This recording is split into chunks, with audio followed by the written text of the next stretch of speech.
ሰላም የማማቲው ቤተሰቦች እንዴት ናችሁ? ሰላም ናችሁ?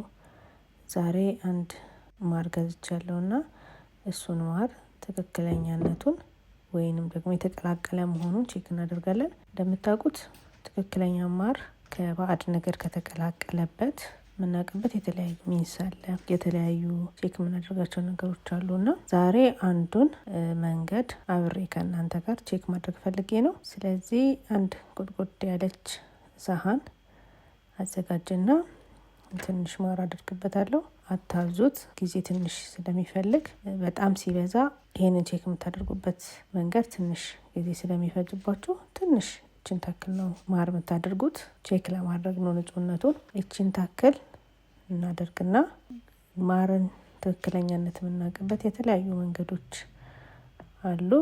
ይሄ አንደኛው መንገድ ነው። አብረን ቼክ እናደርጋለን።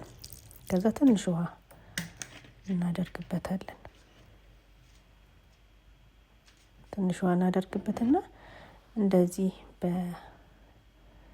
በክብ አይነት እናሽከረክረዋለን ማለት ነው። እንበጠብጠዋለን። ትንሽ ያው ጊዜ ይፈጃል።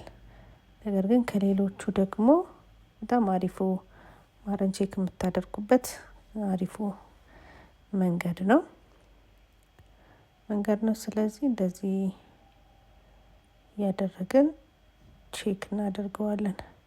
ማር በጣም ብዙ ጠቀሜታ ያለው እንደሆነ ይታወቃል። ንጹህ ማር ደግሞ ለጤንነትም መሰረታዊ ነውና ለልጆችም ቤተሰብ ላለው ሰው እንደ አንድ መድኃኒትም ነው። ከሚሰጠው ጥቅም ባሻገር የመድኃኒትነት ጥቅምም ስላለው በጣም ወሳኝ ነውና የምንገዛው ማር ንጹህ መሆን አለበት። ንጹህ ማር ካልሆነ ሌላ በሽታ ነው የሚሆነውና የተለያዩ ነገሮችን ይጨምሩበታል። ስኳር ይጨምሩበታል። ሌሎች ባዕድ ነገሮችንም ይጨምሩበታል። የሆነ ጊዜ ላይ እንደውም ብርጭቆ ሁሉ እየፈጩ እንደሚቀላቅሉ እንደዚህ አይነት ነገሮችን ትሰማላችሁና ከገዛችሁ አይቀር ንጹህ ማር ነው የምትገዙት። እሱን ደግሞ ቼክ የምታደርጉበት መንገድ አንዱ ነው ማለት ነው። እንደምታዩት ቀረብ አድርጌ ላሳያችሁ። ልክ የማር እንጀራው አለ አይደለ? እሱ አይነት ቅርጽ ያለው ነገር ታያላችሁ። ንጹህ ማር ከሆነ እንደምታዩት ልክ እንጀራ ማር ላይ ያለው የእንጀራ ማር ላይ ያለው ቅርጽ አለ አይደለ? እንደሱ አይነት ቅርጽ ካገኛችሁ በደንብ እየታየ ነው። ይሄ ትክክለኛ ማር ነው ማለት ነው።